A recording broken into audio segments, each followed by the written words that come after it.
Hello and welcome to another edition of After the Whistle Wednesday. I don't know what date it is. September 14th, 2022. We are in the middle of September already. September's flying by. And we back. Me and Todd is back here. Yeah, it's a long day. Very long day. Very long day. We got a good show for y'all. NFL season is back, and we're going to kick things off with the Pats season opener. And they said they went down to Miami 5 days early, and I swear it showed because I might have been out 3 out of the 4 days down there because their offense, in particular, because their offense looked bad. They just looked bad. They didn't look good. Defense looked good, except that 1 4th and 7 play that pretty much kind of changed the whole landscape. But offense, ooh, man, a lot of work to do. Yeah, man. I know we all root for, the Pats in every game, but I didn't think they was going to win this game. I just root for them because it's hometown team. But, Miami on a bunch of slouches. They got some tools now. I mean, they got some key pieces that Tua needed. And people forget that Tua was a high-profile, draft pick coming in. So I get it. We're more concerned about what the Pats need to do to be better. But honestly, they'll improve after this game. They'll improve. The only worries people have is they just haven't looked. The offense that they've been putting out there since preseason, nothing has looked good. Anything they were doing on offense doesn't look good. There's this whole Kendrick Bourne, he only played one series, and that was like in the second half, and he caught like a 40-yard pass. But weird thing with him not playing that much during the game. Blocking, another issue.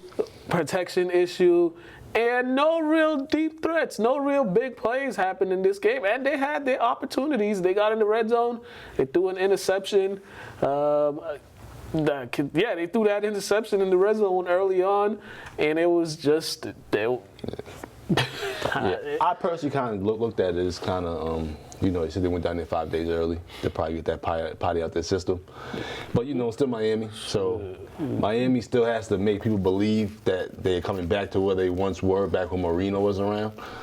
And that was a long time ago. Yeah. So I just felt like the Pats, they had 3 turnovers. So it's like you minus those 3, it would have been a game. So I just feel like they'll figure it out. Yeah, they had dumb mistakes. But it was just, once again, their offense just got nothing going. Their defense was playing well. But, you give up a sack, a strip, and score. And then you give up and you turn the ball over. And, that's it. That's the name of the game. So they just, and they start off on the road. They're on the road for the first 2 weeks. So they need to make some adjustments, and they need to get some more explosive plays on offense because, geez Louise. I've been hearing about their coaching, some of the plays they've been playing, some of the plays they've been calling, some of the coaches they have in position, some of the coaches they don't have in position. So, we need to figure that out. Yeah. Right now, it's just, it's only week 1, but right now, it's a hot mess right now. It's a hot mess. And they got Pittsburgh coming up this weekend in Pittsburgh. So, Monday Night Football, and I don't know what was up with the Broncos coach. I don't know what was up with the Broncos in general. It seemed like they just came in there just to show up because the way they played this game, or their strategies for this game was terrible. You get turnovers at the goal line. I think they had like 2 turnovers at the goal line or so. You got 50 seconds and you waste about 40 of it, and then you kick a 65-yard field goal, this is not Denver. The altitude is not like it is in Denver where you can kick a 65-yarder and be good. So, yeah, and every time they broke a huddle, there was like 10 seconds left on the play clock, and it's like they're running it down, and they got a couple penalties. They just looked all discombobulated. Yeah, adjustment. They probably felt that they were going to be able to just rely on Wilson, just off his skill alone, not realizing that he's a new piece. There's no reason why he should be his first game throwing the ball 42 times, and then Gordon only rushes the ball 12, and then Javonte Williams, he averaging 6 yards a run. You only give him the ball 7 times? They took him out and put Melvin Gordon in on the goal line, and Gordon fumbled. And he's a lot bigger than Gordon too. That's the area for him where he flourishes, and they took him out. I think the whole team had mental lapses because you got 12 penalties for 106 yards. Like, you basically just gave him a touchdown.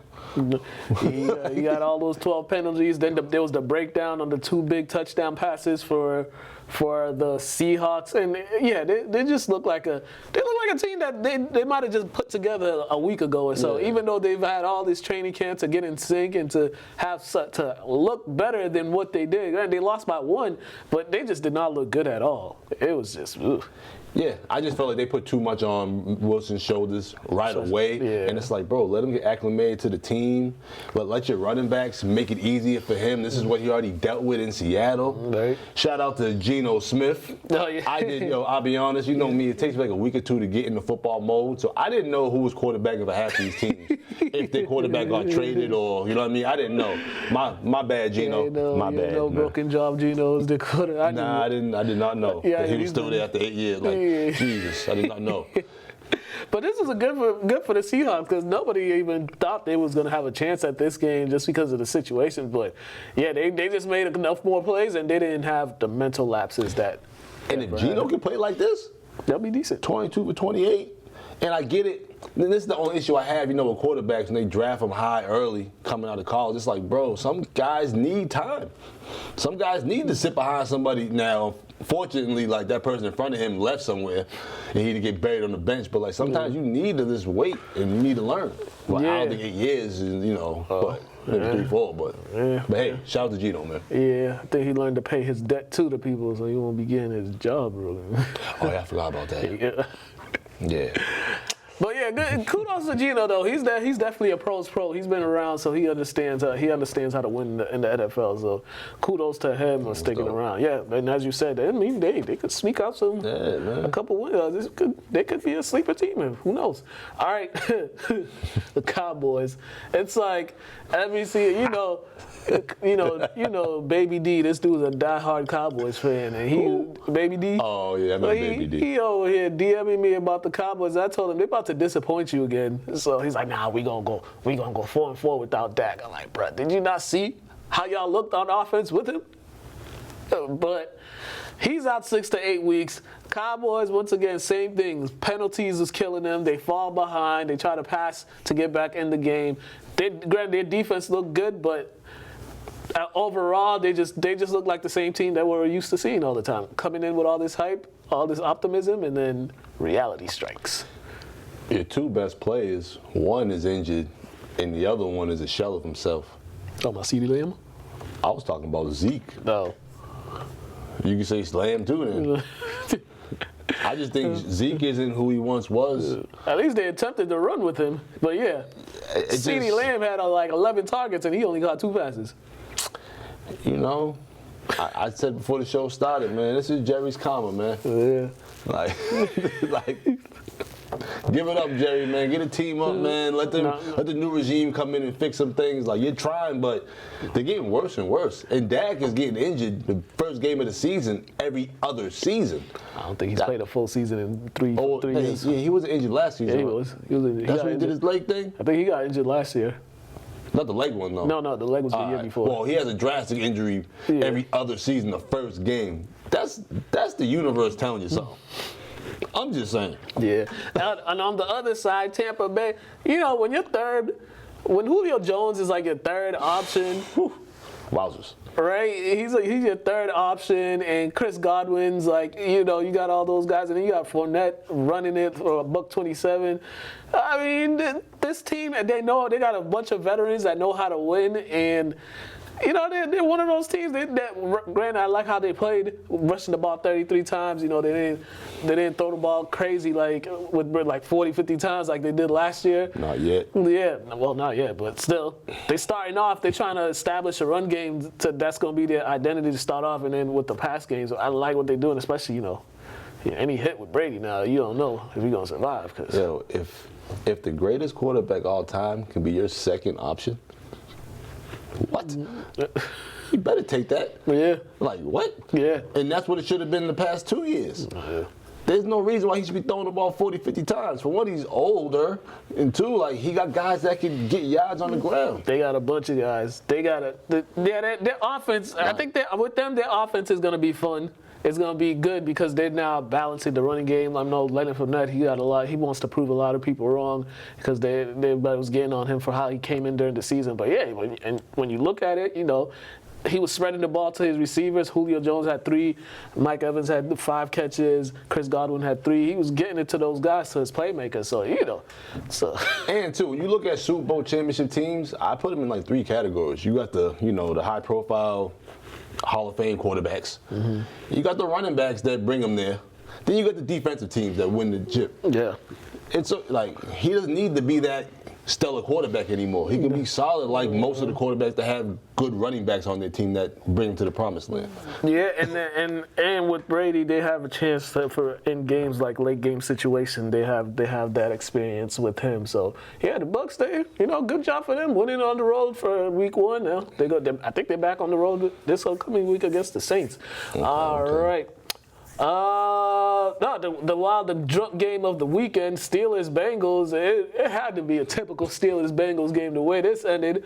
Snapper can't snap the ball correctly, a field goal gets blocked, you get in scoring position to end overtime, you miss the field goal, then you miss a field goal. It was a hot mess. But for all the people that wanted overtime rules to change, look how it played out. Look how it played out. Each team got the ball twice. Yeah, but that also happens now because they push the extra points back and things like that. You know what I mean? Not this game in particular, but just saying in general. Now, like, these field goals on a shoe-in. Extra points on a shoe-in. Yeah. So that's why they were able to make it more competitive for the NFL itself. But this game, I swear, whenever I watch a Bengals game with Justin at the beginning of the season, one of these games happens. Every time I felt like Burrow threw the balls into. Yeah, how many he had 4. Yeah, he had 4. And I still didn't worry. Because the last time he had a game like this, I still didn't worry and they won. And obviously the Steelers are bad. Steelers real bad. I mean, they're bad. Like they're like real bad. Like if you to throw 4 intos, you go to overtime and win by a kick. That's a problem. This game should have never been close. Like at all. It should have never been close. They turned the ball over 5 times. Their defense forced 5 turnovers, and you had to win it. Or the game should have been over by the 3rd quarter. You got 4 turnovers, and Mitchell Trubisky only have 194 yards passing. They're not a passing team. They're not a passing team. I mean, they're not, but they got a starting quarterback that should have the ability to get you 200. Yeah. At least 200. I'm just saying. As you said, this is a typical Steelers-Bengals game, man. Yeah, for all kickers, all like long snappers need to ask for a raise after this. After what happened in this game, I'd be demanding a raise right now. Cause man, you already know how I feel about kickers. And for one, kickers, I look at y'all like pitchers, man. You part of the team, but you kind of ain't part of the team. like you kind of like the what's they call like a Navy SEAL. You know what I mean? In the Navy, because like you are part of the Navy, but you're your own entity. So that being said, you miss 2 or 3 field goals on my team, your luggage, your clothes are already outside of the locker room. You can't even come in the locker room and shower. Go shower at a sink. I'm sorry, because I told you, when I was in college, you had kickers calling dominoes to practice. Meaning they didn't even hit, they didn't even practice with the whole team like that. So oh no, we're not doing this. Yeah, you legit just have one job. One job. Make the extra point or make the field goal. That's it. And we understand, Mother Nature, weather, the wind. And mishaps. We get it, but that's like an automatic technical foul shooter coming in there and missing. Bro, you ain't on the team no more. You don't play at all. You only here to shoot free throws and you can't make them. Oh no, you gotta go. You gotta go. And then they're talking about position guys being able to kick. So for you kickers that think I'm gonna get it, you guys from overseas and and out here soccer players and stuff think if this don't work out, I'm gonna go play football. I'm kicking. No, you got linemen and middle linebackers and stuff with boots too. So and they're talking about that on live TV, talking about maybe changing some things so you have an extra player or 2 on your roster. Hey. You know what I mean? Kickers need to tighten up. Yeah, tighten up. All right. Patrick Mahomes reminded everybody why he's still the top guy at quarterback. Came out there everybody's on the Josh Allen train, got him favored to win MVP and all that, and then Mahomes just came in and throws 5 touchdowns. Like, guys, I'm still here. Don't forget about me, and the Bills can't beat us. So it's kind of like, all right, we're trying to elevate all these other guys over him, but still, this dude's still showing like he's kind of the best. He's the best out there right now. Well, it's hard to beat anybody when you're passing. You're getting 9.2 yards a throw. You're averaging per play 7.4 yards. Almost a first down every play, bro. And you're not even getting touched. Yeah. Nobody's even near you with the cleanest of pockets. I don't even think he had to wash his jersey. But you know what I'm gonna say? This is the trend of the Chiefs. Oh yeah. So we got to see what they do mid-season, because they always start off great. So we got to see what they do mid-season, because I'm not like certain teams. They always start off great. So I'm not here for that. Really. Hey, I still think they're the team to beat in the AFC. They've been to the AFC Championship game like 4 years in a row or something like that, and it's like every year people try to elevate like another quarterback over Mahomes and stuff like that, and then it goes up head to head, and it's just like. Now the reason why I have an issue with some of this is because, like, granted, Patrick Mahomes looks great against some of these teams that aren't at the same caliber, but when it's time, I'm going on the last thing I saw. Him getting sacked for like 15, 20 yards, bro. Because all that stuff don't work when it's time to actually win the playoffs. And granted, I'm not saying he can't win; he's like a Super Bowl champ. But I'm just saying, like they're like a roller coaster every season, bro. Yeah, that's why need them to stay up. That's why they spent all offseason investing in that offensive line. Yeah, so they revamped that whole offensive line because of that. They revamped the whole offensive line, so that was their key focus on the offseason. So hopefully they can hold up. Hey, man, you coming out there playing like that, it's like, look, trying to beat them. Well, I just meant the linemen, you know what I mean? Oh, the linemen? No injuries or nothing, like, because, 1 or 2 could be through. No, never know what happens in the NFL. And then Thursday night football opener. Back to that. Kyler Murray looked terrible too. He looked bad out there. Well, that's kind of what I mean about bad. Mahomes. They look great against these teams, but you play a quarterback that's similar caliber, not the same because there aren't that many on his level, but similar caliber, and the team's almost, same level, then you can't be doing all that wild stuff, all that underhand. Granted, I love how it looked, but some of the stuff they got fly against other teams. Yeah, it won't, that's all. But the Cardinals, they just didn't look good. Kyler Murray didn't look good at all. I don't know what was going on in his head, but he did not look good at all. Another quarterback that ain't good. One looked good, the other looked bad. Matthew Stafford looked so bad. And Josh Allen was just playing lights out. Stafford looked bad. No, he looked bad. Besides that one drive when they got off a turnover, that got them that touchdown. He just looked bad the whole game. It was overthrowing people, throwing behind people. You Super Bowl champs. He's definitely having a Super Bowl hangover. But you can't be the reason. He's kind of the reason why they lost, bro. Like, you got 3 intos, you're supposed to be at least top 3 quarterbacks in the league now, and you dropped down to 5 to 10. He went back to Detroit Stafford.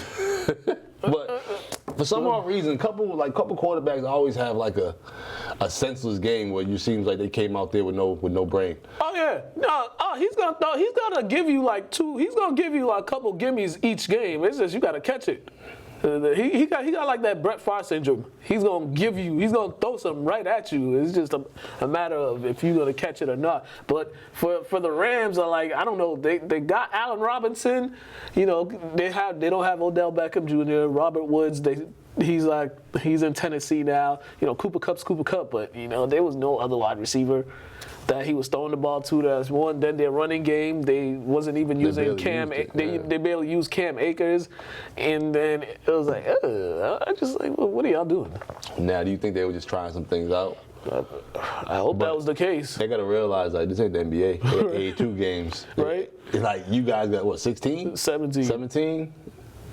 You still can't be. You can't really just be giving up games like that. Yeah. You know what I mean? Yeah, but the Bills, they picked up where they left off in the AFC divisional game against the Chiefs. I mean, Josh Allen came on the first drive, finds Gabe Davis, and they really had it going.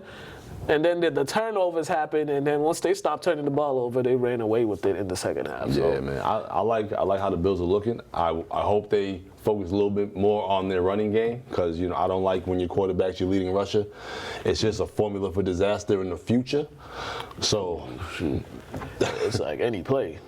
yeah, so I want to see Josh Allen do well this year, and I want the team to give him the best opportunity to perform well. Meaning, get your running backs involved a little more, please. Yeah, just a little more, and they do got it. You running back by committee or something. Don't have your quarterback being your leading rusher. I mean, Lamar's the prime example of high usage dudes can just fall apart. Off a weird hit too. Cam Newton. Well, that too. That's the prime example. All right. That was week one. There were some other games, but we don't got enough time to talk about all those other games that happened over the weekend. But fantasy football, I went 1-1 in my fantasy leagues. Got blown out in one. Beat the brakes off my cousin in the other one. That's dope. So Craig is going to tell y'all who to start and who to sit for this weekend, and we're going to come back.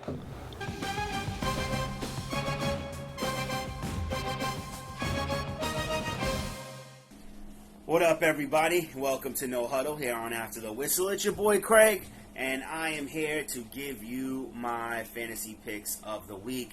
We're going to go with sleepers this week. Starting with the quarterback, Carson Wentz, with a favorable matchup. I think he's going to pile up the points. I'll also go with Trevor Lawrence. Once again, a favorable matchup. Christian Kirk is a welcomed addition, and I think they're going to be able to put up big numbers. Matt Stafford also has a favorable matchup, looking to bounce back after going up against the best defense in the league. It's fair to say that it was a tough game for him. Look for him to rebound. Derek Carr, getting that connection with Devontae Adams right away. Look for him to build on his connections with Hunter Renfrow and Darren Waller even more so against the Cardinals. Next, in wide receivers, Green Bay going up against Chicago. Chicago played well against the 49ers, but the player who didn't was Darnell Mooney. Look for Darnell Mooney to recover this week going up against Green Bay's overrated defense. Next, Isaiah Mckenzie, the number 3 wide receiver for Buffalo. Look for him to even put up more numbers than he did last week. The Bills are incredible, but they went up against a tough defense, and now they're going up against a lesser defense, and I believe their wide receivers will take better advantage. Cortland Sutton with Russell Wilson, the week 1 matchup was not favorable to them. I believe that had to do with Russell Wilson's uncomfortableness behind a good O-line. He's used to having to scramble. There were moments where he was ready to scramble even though he had protection and then had to stop and realize he was protected. I think that threw him off and had something to do with his lack of production. And then Tyler Lockett. Geno Smith looked like a stud this week against the Broncos, and I think he's going to have even a better matchup this week. So look for Tyler Lockett to be the number 1, taking advantage of that. In the running back position, Devin Singletary. James Cook fumbled the ball. Zach Moss is average. I believe Singletary this week will be the guy, with James Cook and Zach Moss maybe getting touches in the fourth quarter. Ezekiel Elliott, super bad week against Tampa Bay. Dak Prescott getting hurt. This week they have a better matchup. Look for Ezekiel Elliott to capitalize on that. I'm telling you, the Rams are going to capitalize. This, I think, will be the week for Cam Akers. Sean McVay already said he needs more urgency from Akers, which means he's going to give him the opportunity to prove that. So look for Akers to get his touches and get into double digits. Damien Pierce, the one rookie running back everybody expected to have a good week, did not have a good week, but I think that makes sense. Going up against Indianapolis Colts, one of the best defenses in the league. This week is a little bit better of a matchup for him, and I think that Damien Pierce will hit double digits. So this is more of a flex ad for me. If you're struggling who to put in the flex, Damien Pierce would be that for me. Tight ends, I'm going to go with Gerald Everett. I think Gerald Everett is going to be the shining star in the tight end position this week. The best quarterback he's had in his entire career, and he already has shown that he can take advantage of that and continue to capitalize in this coming week. David Njoku, another player that did not even meet expectations, let alone exceed expectations. Look for him to recover this week. Jacoby Brissette is now settling in the fact that he is the starting QB until Watson comes back, and I think he will get it to Njoku enough to make it worth putting him in. Likely, the tight end in Baltimore had a decent week this past Sunday, and I believe he is going to grow on that. And I look for him to be a star tight end as the season progresses. If you're looking for a flyer tight end to just throw in this week, I would gamble on Likely and see how that goes. And finally, Higbee. Higbee has always been top quality. Once again, it was a bad game for the Rams against the best defense. Look for a big-time recovery this week. Kicker. These aren't necessarily sleepers, but these are my favorite kickers this week. Boswell going up against the Patriots, and Younghoe Koo was a monster last week. I think Atlanta's just going to be kicking the ball a lot, so go with them. And finally, for the defenses, the Bears, the Browns, and the Broncos. That's all I have for you this week. Back to No Huddle here on back to After the Whistle. See you next week.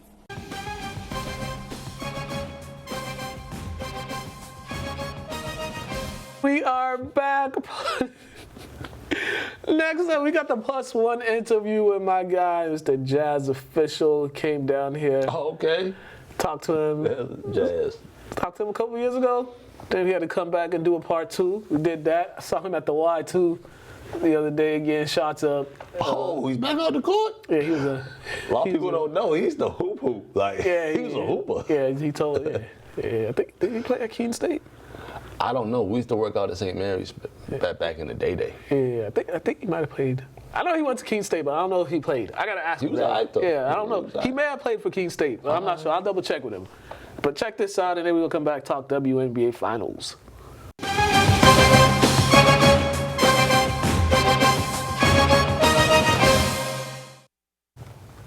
Hello and welcome to another edition of the +1 interview, and we got a returning guest. Jasz Official is back in the building. What's up, world? How y'all What was doing? our last interview, like 3 years ago or something like that? 3 years ago now. Yeah, it was. I know it was Way too long ago. I know it's pre-pandemic. 100% pre-pandemic. The last time you was here, man, Yes, a lot has changed since you've been here. Most Let's definitely. get into it. Talk about the things that's been happening with you the last couple of years. Man, everything from the music to, to me growing as a person, everything has been taking, the steps and escalators to, move its way up, you know, so we're looking to continue to progress and grow. Yeah. More than anything. And even during that time span, there was a lot of music released in that time span. You know, just talk about some of the projects that you put together.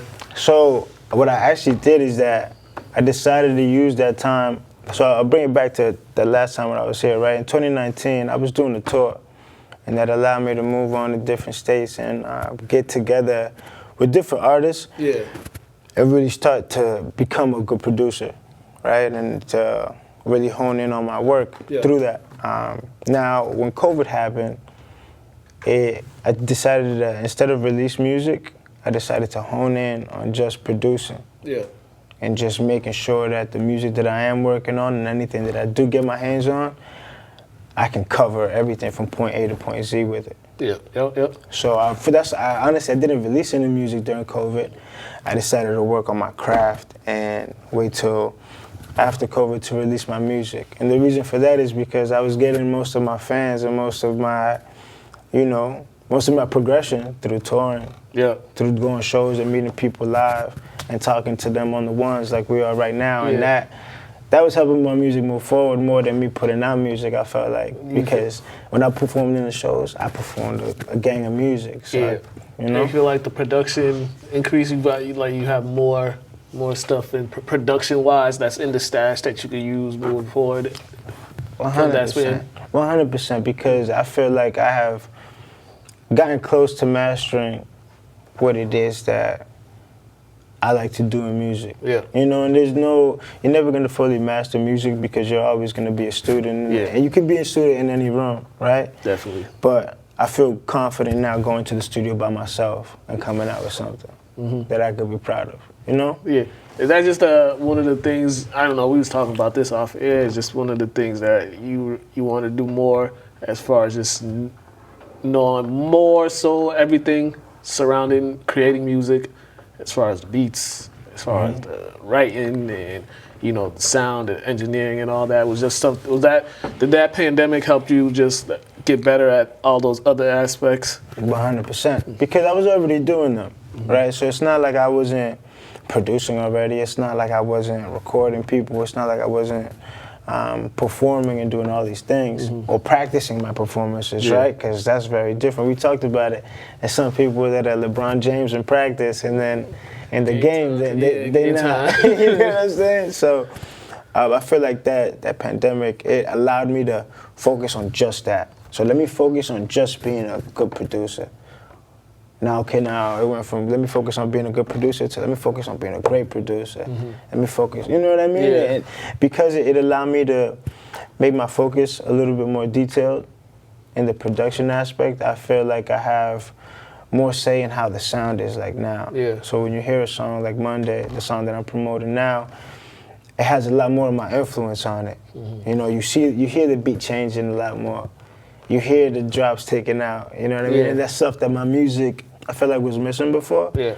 Right? Like I might have, excuse me, the best lyrics out there, or maybe to me, you know what I mean? I had some competitive lyrics, right? But maybe the beat wasn't dropping in the right place. Maybe the drums weren't taken out right here. Maybe it just sounded like a loop. When the chorus came, it didn't like take out some type of sound or put in a weird sound to make it different. You know what I mean? So the repeatable parts of the song, people might have not gotten the chance to ingest it the right way. Yeah.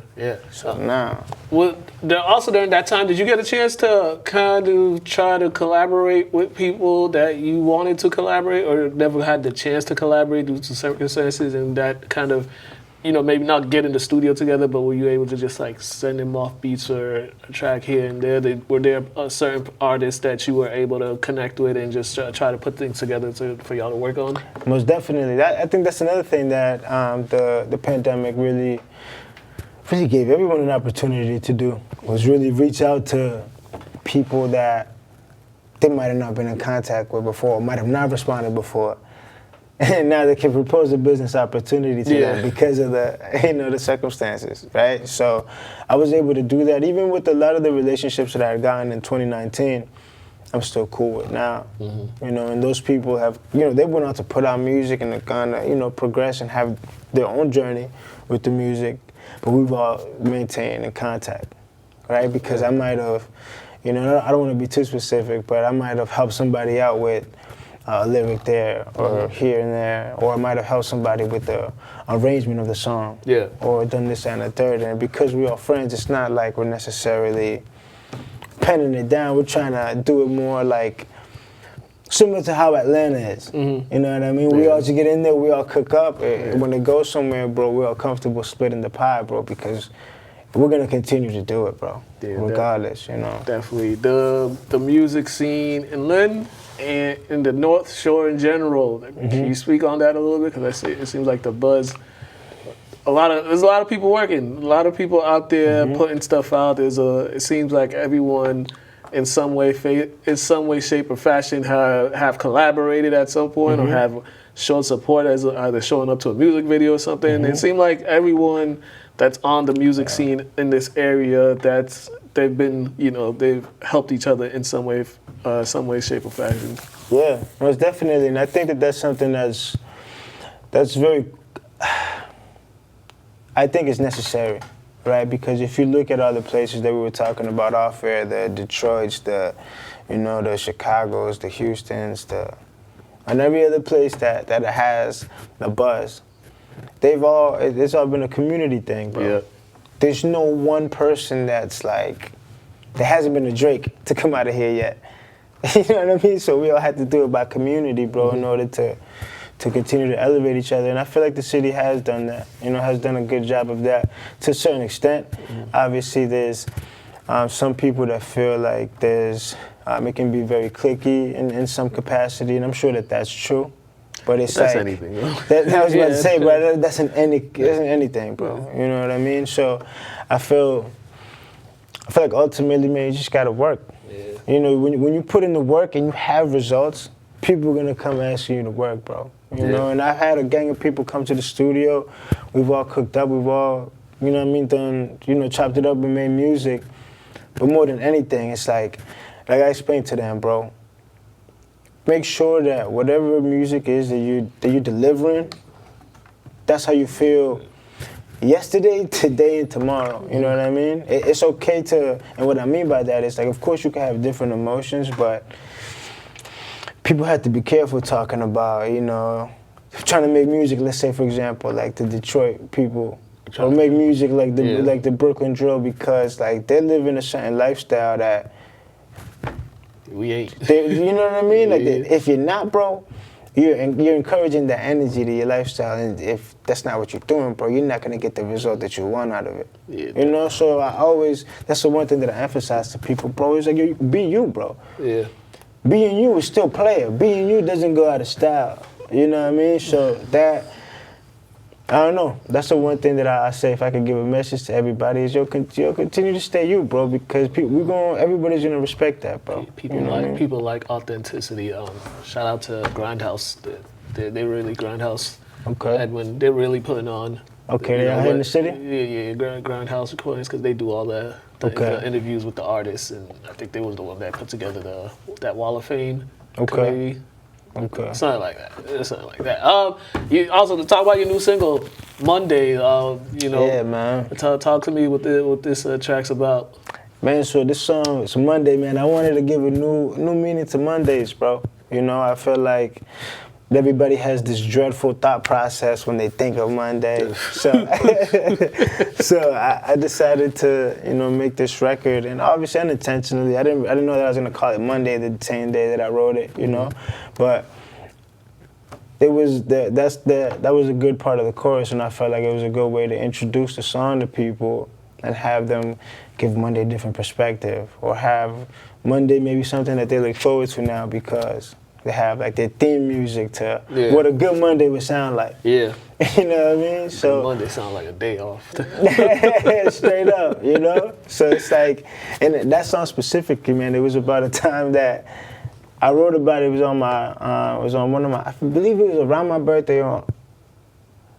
Yeah, man, it might have been my birthday. I used to go to, you know, I used to go to Providence a lot, to the gentlemen's clubs, and that song that derived from an experience that I had there, where it was like, yo, I'm coming back here. And usually what I would do is I'd go to Providence, perform, go to the club, and then go to the casino, try to, you know, make my money back, and obviously never make out, because, but that was usually the routine. The house always wins, man.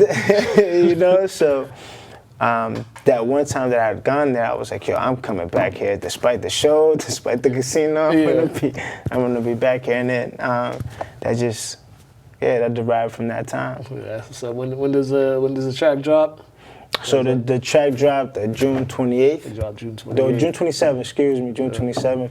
It's been making its rounds, man. I was just recently on Big City Radio, Boston. I'm promoting the track. They've been showing me a lot of love. Is that with my girl Jennifer? Correct. Shout out J-Lo. Yeah, already. That's my dog from like way back. She lived upstairs with me. Okay, back in the day. It's dope, small world. I know her brother and sister. That's like pretty much family. Where can they find the track if they want to hear it? So Monday, you can find Monday everywhere. You can find it on YouTube, Spotify, Apple Music. You know, like I said, you can find it on YouTube. It does have a music video to it. You know, shot by Michael Films. It was dope. It was a dope project, dope experience, and you know, reach out. Definitely let me know. And everybody knows me for the bars. You know, everybody knows me for rapping.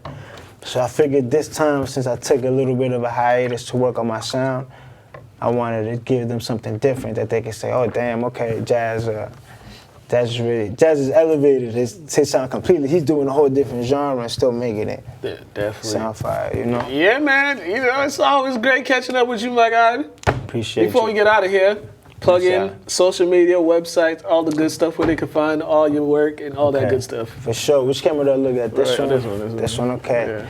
What's going on? What's up, world? It's the kid Jasz Official. You can follow me at Jasz Official, at JASZ Official, OFFICIAL. Check out the website, slumdogmusic.com, www.slumdoggmusic.com. We out. Yeah, and that's another +1 interview. Jenny, you gotta come here. We go way Yeah, back. what time, J-Lo, man? J-Lo, you gotta pull up. Pull up. Pull up to the +1. You know, that's the homie right there. Have a good one, ladies and gentlemen. Peace.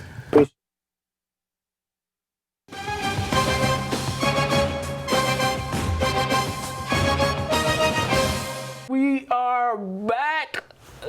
Also, this Sunday over there at that Frederick Douglass stand over there next to the museum, they're having like some type of like showcase or something. Oh, okay. Dope, yeah, they got a bunch of artists, a bunch of folks. I think Alex and his boys gonna perform. Oh, okay. Yeah, That's the. Yeah, I'm the only person that calls him Alex. Nah, I had to think for a second. Yeah, so it's Sunday over here. So if y'all not doing nothing, go check that out. You can't be calling Alex on the show. You gotta at least address him by his name so people know who you're talking about. Like. All right, at WNBA Finals, Game 2, Connecticut Suns took a 2-0. I said Connecticut. Las Vegas Aces took a 2-0 lead last night. And Connecticut Sun, I don't know if they was partying in Vegas or what, because they just looked out of sync in this game. They didn't look like they were ready to play. They got pounced on early. They tried to make a little comeback, but they got it down to like 5, but then Asia Wilson took over again, and yeah, and then that was all she wrote. Well, for one, they should be accustomed to party in Mohegan Sun down the street in Connecticut, wherever they at. Yeah. So, no excuse. Granted, they ain't get blown out or nothing like that. But I don't see them coming out of this finals. Las Vegas got too much power, man. They got Asia Wilson and Chelsea Gray. And then when they're not killing you, Kelsey Plum Too much firepower. is over there just drilling People shots. forget, like, Kelsey Plum's like one of the all-time leading scorers in college babasketball. Like, and she's their third option. So, with that being said, they got too much Kelsey firepower. Plum got them eyes, too. Got them killer eyes. Like, she grill you, you look like she's ready to scrap. So, yeah. Connecticut need to make a whole lot of adjustments. And adjustment number 1 is trying to stop Asia Wilson. I mean... Throw a double team at her or something, because you can't just leave her in single coverage like they did, and she was just getting whatever bucket she wanted. Only adjustment you gotta make is if you need heat or AC. Man, there ain't no adjustment making, bro. This series is over. At least throw a double This team. series is over. At least throw a double team at her. Don't let her just be out there playing one-on-one. And you don't even know heat in Vegas, so once again, ain't no adjusting. I mean, the series is coming back east. It's coming to Connecticut tomorrow. I think, yeah, game number 3 is tomorrow. But, yeah. These girls scored. Game 1, Las Vegas scored 9 points in the second quarter, bro. They didn't jump on them then. I know basketball's a game of runs, but you gotta understand what I'm saying here. Like, the finals game, you scored 9 points in 1 quarter, and you still come out on top. Yeah. Too much firepower. Yeah, I mean, hey, man. Listen, you got 3 certified bucket getters who could get their bucket whenever they feel like it, too. And then if you're playing them one-on-one, it's like, all right, good luck. You just got to hope they miss. Yeah. So game number 3 is tomorrow. Vegas looking to win their first ever WNBA Finals. That'd be good for them. Oh, definitely. Expansion team. Definitely. Probably win it. Quickly, NBA news. You see this? The NBA suspended Phoenix Suns owner for a year, fined him $10 million. Dude's inappropriate, pretty much. Dude making people uncomfortable at work. Let me find this one of the messages that he decided to send to a female employee. Or this is the NBA's investigation found that he talked about sexual act and condoms at all employee meetings, told a blowjob story in a business meeting, told a female employee you've never seen anything this big while preparing to take a shower at the team facility. He emailed pornography to a small group of male employees, dropped his underwear unnecessarily while a male employee was performing a fitness check on him. Yeah. This is the type of guy they have owning a team. They should do what they did to Donald Sterling. I thought that was like, Bruh. That's kind of like, I know Sterling doing some weird stuff. So, He just doing some racist stuff. Yeah, he ain't doing, I don't think he had as many counts. Is that though? That's crazy. This dude's just and I think some players have accused him of being like racist too. That's never a surprise. Yeah, it's never. So he's suspended for a year and fined $10 million. But yeah, he gotta go. You can't just have him running a team because people are already uncomfortable. Bro, if I don't know what toxic masculinity is, that is it. Bro. You told a female employee that you've never seen something this big. Like, what even in your mind think that's an appropriate thing to say to somebody at the workplace? How do you know she's not equestrian? I'll let that marinate on your brain. Like, how do you, like, you don't... Right. Oh, my... Yeah, some of these owners, Bill, I think they like want to see how much of an envelope they can push. Yeah, Or I mean, when you got money, we live in a country where when you got money, even your shit turn to honey.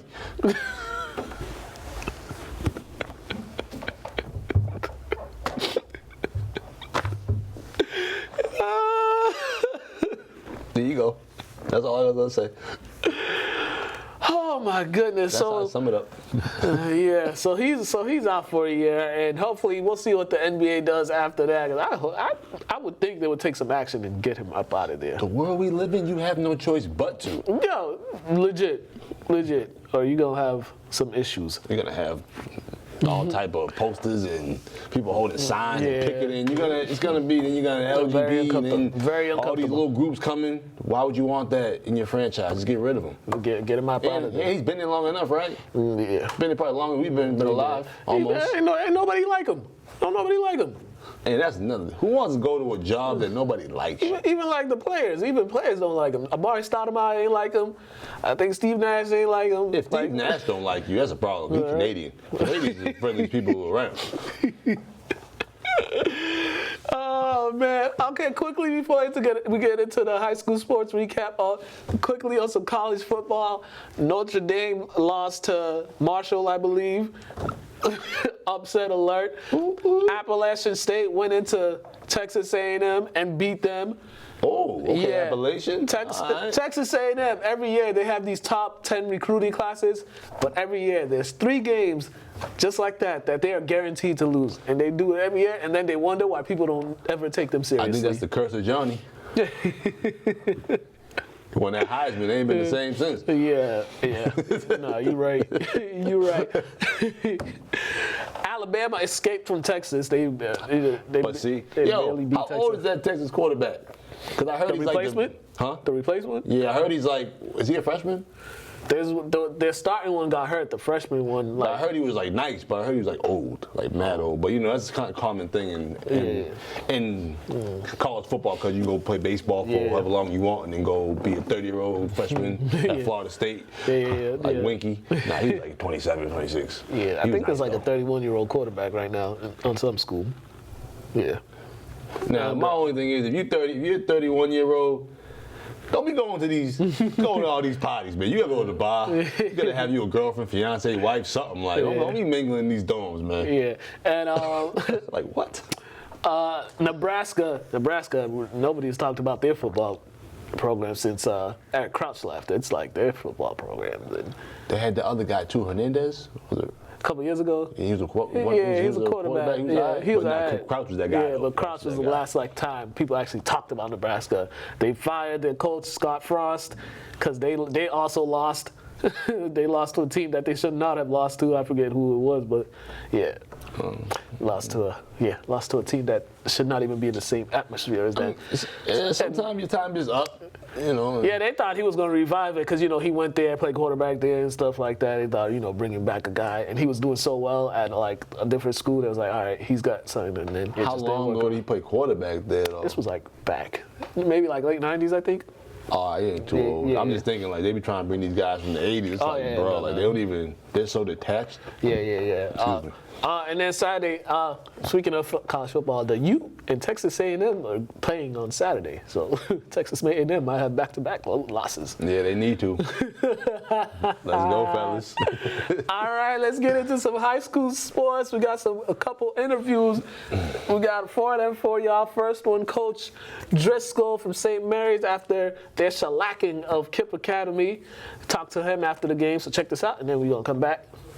All right, Coach, this is a good start for your team to start off 1-0 on the season. A little slow start, but it seems like after that interception, you guys really got things going. I thought we had some opportunities on the edge to throw the football. We didn't execute it in that first drive, but I thought when we got the ball back in the second and third drive, we kind of controlled the line of scrimmage. We were able to move the ball with our backs, and I think our guys up front played a pretty good game for the most part.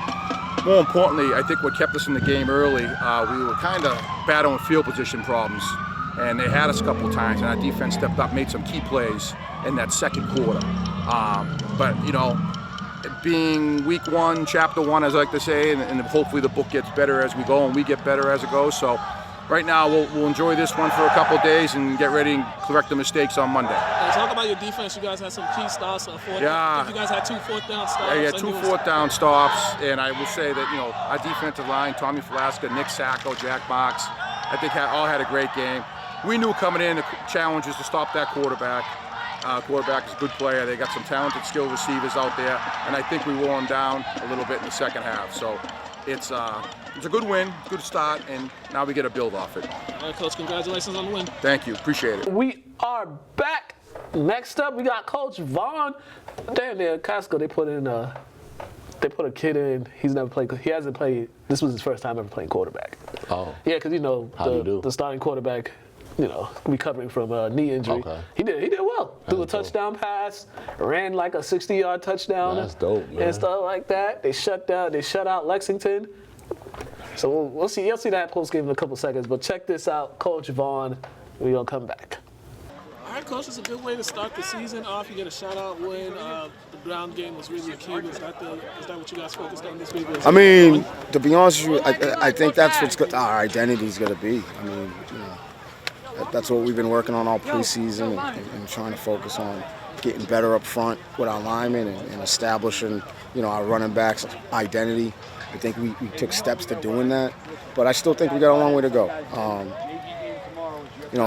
Great game. It's always good to get a win, but I still think there's room for improvement for us. Your defense, it seemed they were really swinging the ball and getting to the quarterback. They really played good team defense out there. How do you like how they played? Well, I think we're a little undersized on the defensive side, but they make up for it with athleticism and their speed. And I think it showed a little bit tonight. But again, I think we have to get better. And lastly, RJ and Matt, they really got you guys going with those big runs to start the game off. How do you like their points, especially for RJ starting with the quarterback for the first time? Yeah, man, RJ did. RJ's been doing an outstanding job throughout the summer with us with regards to 7-on-7s, being a team leader at the quarterback position. He's never played quarterback before. He just started taking snaps at quarterback. I want to say late July. So all the credit to him, going out and doing the things that we ask him to do, because it's not easy to play certain positions your whole life, and then all of a sudden you're at the most important spot on the football team. And I think he's handled it well. I think he's handled it with class, and he's handled it as a great leader. Thank you. Next up, we got player interviews. First up is David Brown and Derek Coulonge. I wish the announcers would pronounce Derek's last name right. They stay mispronouncing his last name. Just tell him to put it in Google, man. Have him say it to him. Oh my God. I be like, every time they say his last name, I'm like, yo, bro, that's not how you pronounce his name. Both of them rushed for over 100 yards, and David had 3 touchdowns. Derek had 2 touchdowns. So check this out. one more interview, then we're going to go to highlights. All right, fellas, good start to the season. Pitched a shutout on defense, put up 41 points total. I mean, talk about the defense real quick. What you guys do to slow them down? Yeah, we knew they had a good quarterback and some pretty good wide receivers, so Coach got us ready during practice this week. We were ready.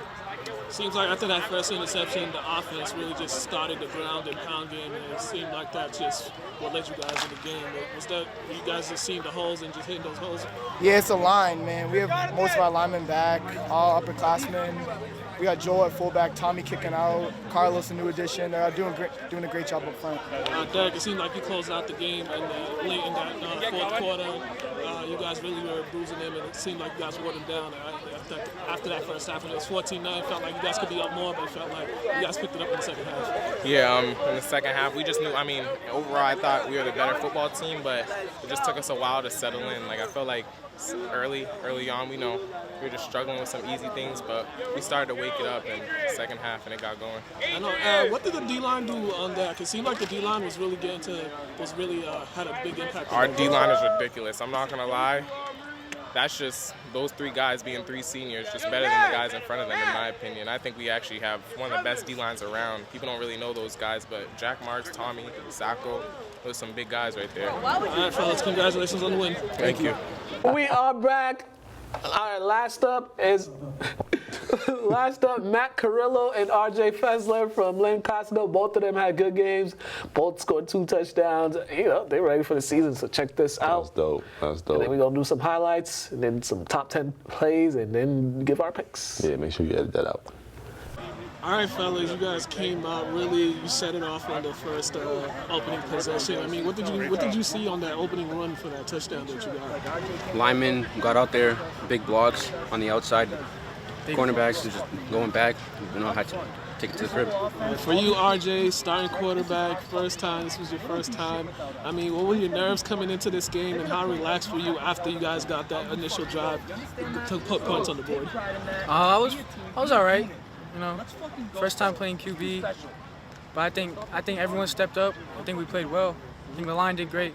Yeah, talk about your defense. You guys pitched a shutout, and you guys really didn't give it. Defense did great. I think we have a really good defense this year. Physical, great passing too.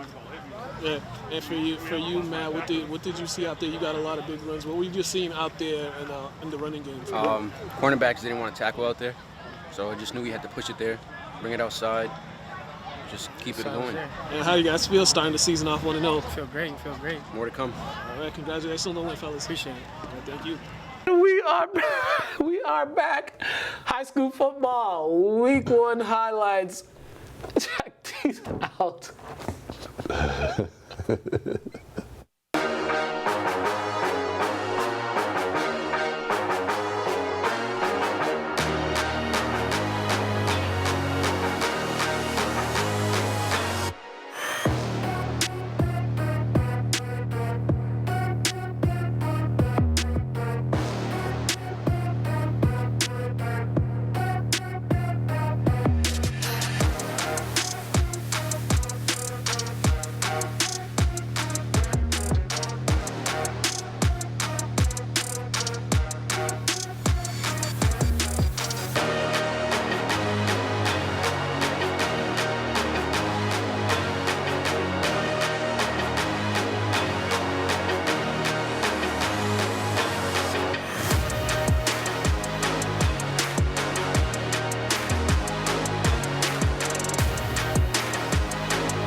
right, and we are back.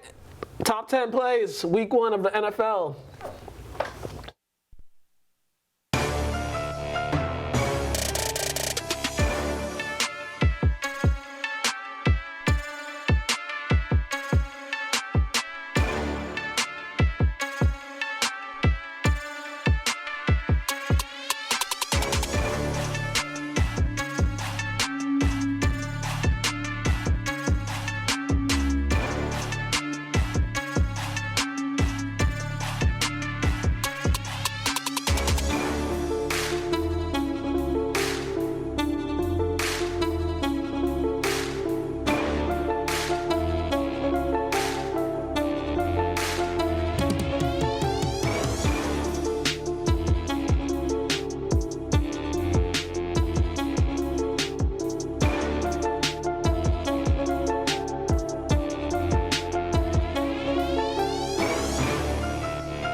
All right, and we are back. Before we get into our game picks, the fight that was supposed to happen last weekend did not happen last weekend because the Queen died. Queen Elizabeth died, and it's like over there it's like everything has to shut down. So the fight is rescheduled to October 15th. That's the last day of Hispanic Heritage Month. It has nothing to do with this, but just wanted to plug that in there. And we'll see Clarissa Shields versus Savannah Marshall. And if anything, what I'm thinking, the way this is going to go, it might go just the way that we talked about how it might go last week before it didn't happen. And then the interviewer, Clarissa, will explain it all.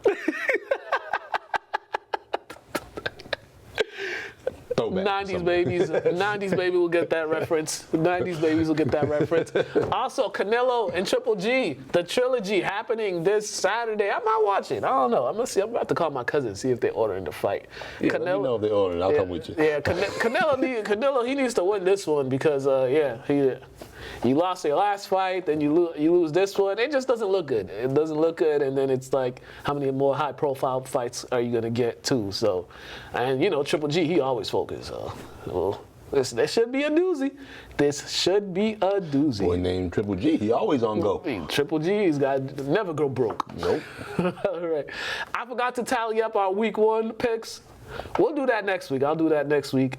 Let y'all know how we did last week. But we will give y'all our week 2 picks, starting with Thursday Night Football. Ooh, AFC West matchup, Kansas City and Los Angeles.